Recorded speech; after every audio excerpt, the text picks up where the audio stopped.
भूलो जावे रे मन तू भूलो जावे रे थारा सदगुरु रे समझावे रस्ते आवे क्या नहीं रे थारा दिल गुरु रे समझावे रस्ते आवे क्या नहीं रे. Question is from Vishwesh. Namaskaram Sadhguru. In these past few months, while coronavirus has been hitting the headlines, there has been a quite disaster of much larger proportions unfolding in India and the world. This is in terms of water shortages and the deterioration of ecology and landscape. How do we address the many problems related to this?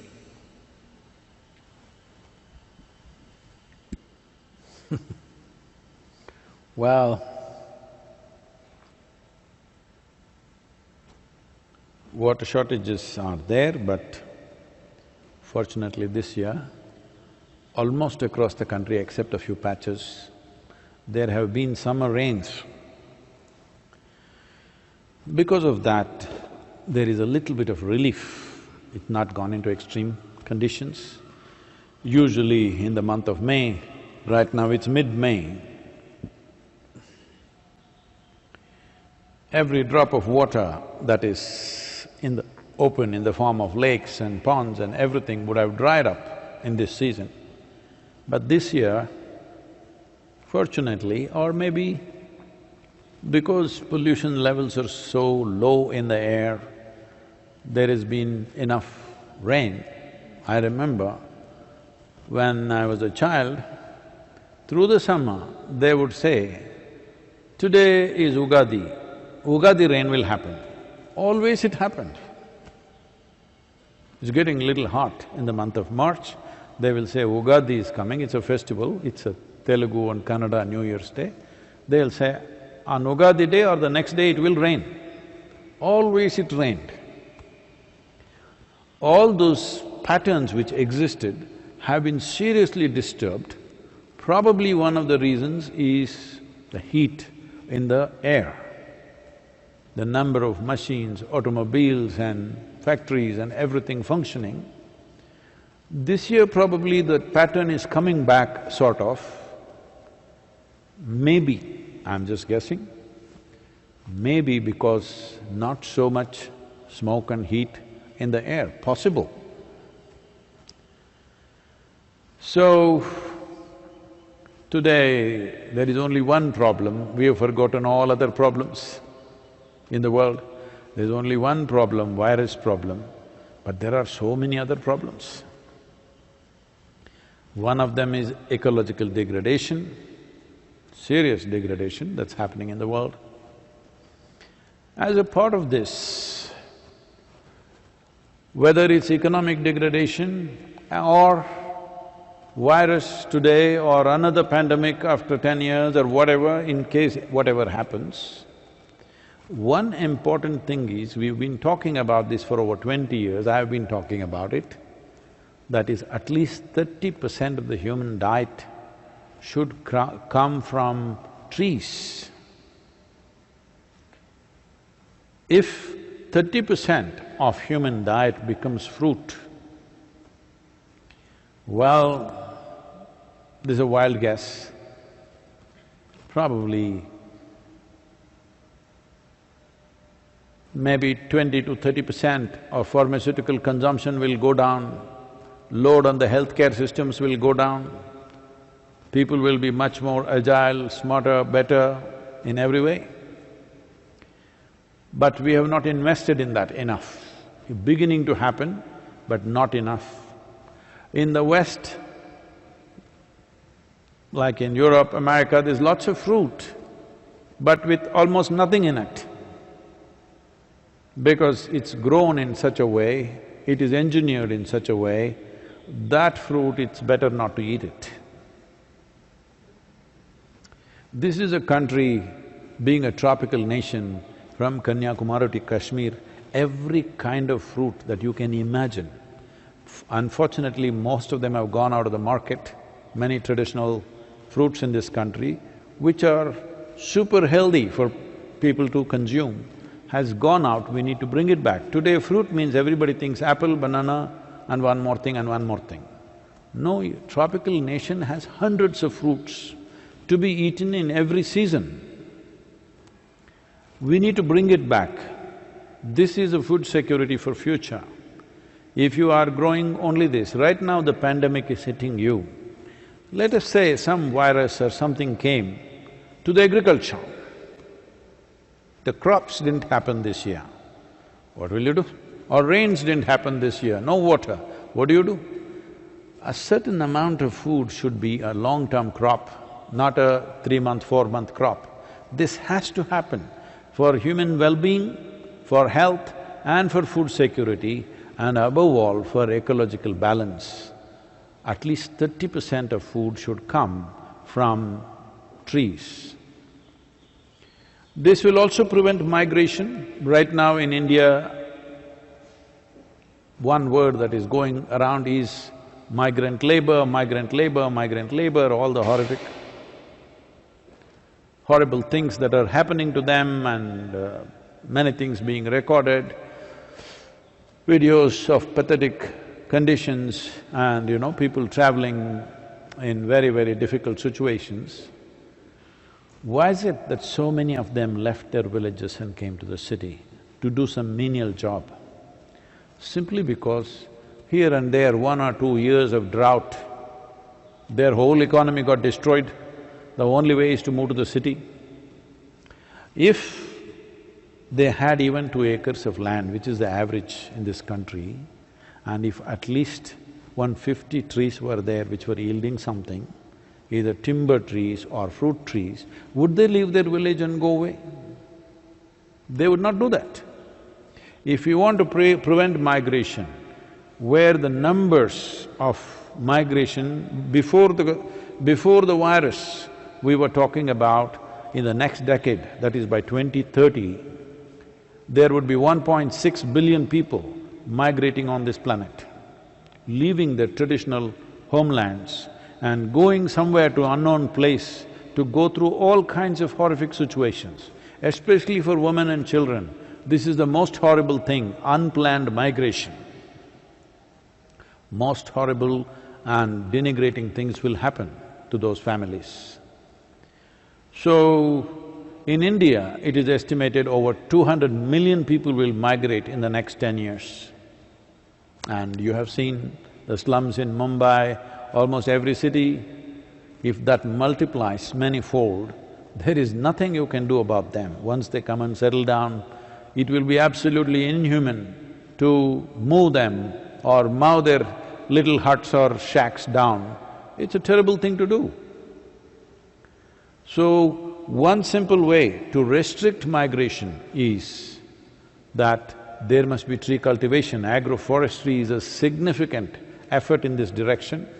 We are doing this work in the Kaveri basin, but it needs to happen across the world for ecological balance, for watershed management, for food security, and to restrict migration. Long-term crops must be there on the land, only then this will happen. And above all, to maintain biodiversity, without which all these things will not happen. So is it so difficult to do it? It is not. It is just that still it is not come into the policy of most nations to act decisively in this direction. In India, the government has taken some steps, but being a concurrent subject, agriculture and water resources being a concurrent subject between the central government and the state governments, different states are acting at different levels of intensity, though the recommendation policy recommendation has already happened at the center. States are going at their own pace, because the central government doesn't have a geography of its own. It is the states which have land, they have to do it. Some states are going well, others are going slow. Now with virus, everything is forgotten, the only news is virus.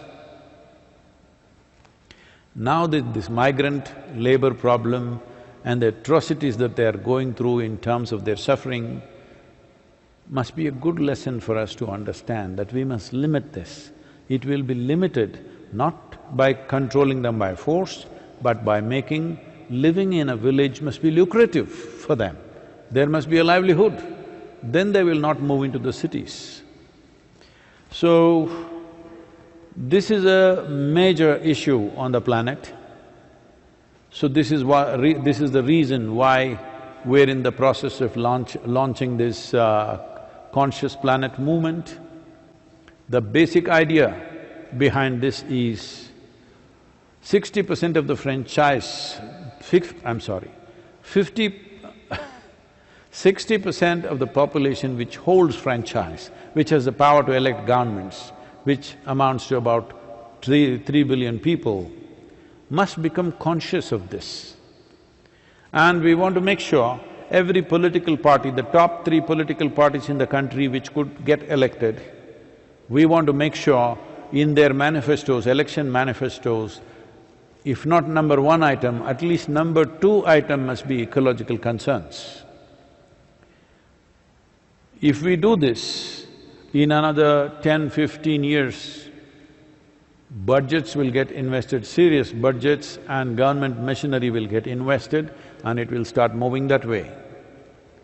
Because these things cannot be done overnight. These things have to be pushed and pushed and pushed so that slowly it moves in that direction. Policy change must happen. Policies may go unimplemented, but it doesn't matter. First, policy change should happen. Only if it's there in the policy can you put pressure on the governments. If it's not there in the policy, you have no business to put pressure on the government because it's not a part of their policy. So first thing is policy. Policy changes must happen for every latitudinal region in terms of equatorial, tropical, subtropical and temperate regions. We have different prescription as to what should happen there. 5 simple things that must happen. Every citizen must be aware of it. That's what we're looking at. But with this virus, the events that we were planning have to be put off quite indefinitely. So we are looking at alternate ways of doing this. And right now the Colombian government, Global Landscapes Forum is also looking at this, and we are seeing how to, nudge all these different platforms in the world to move towards policy change in the world. Well, some countries may not cooperate, but it's okay. Even if you move 60 to 70% of the nations in policy in a certain direction, it's a huge change.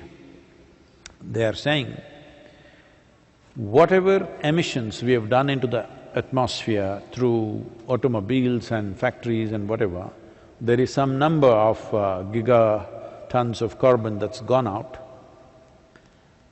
If you plant 1 trillion trees, and if they become 15-year-old, trillion trees, that entire thing that you let out in the last 50 years will be absorbed by these trees. That is the calculation the scientists are making. Planting 1 trillion trees is not a problem. When we are planting 2.4 billion trees, in Kaveri Basin alone, planting 1 trillion trees, engaging the world's population is not big anyway. Now with the virus, a whole lot of us are going to be unemployed, at least we must plant trees,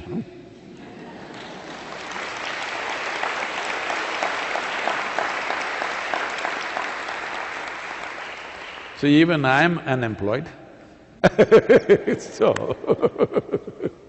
so we definitely have to use this opportunity. If we cannot keep the economy on full throttle, at least we must do ecological restructuring. This is the best time to do it.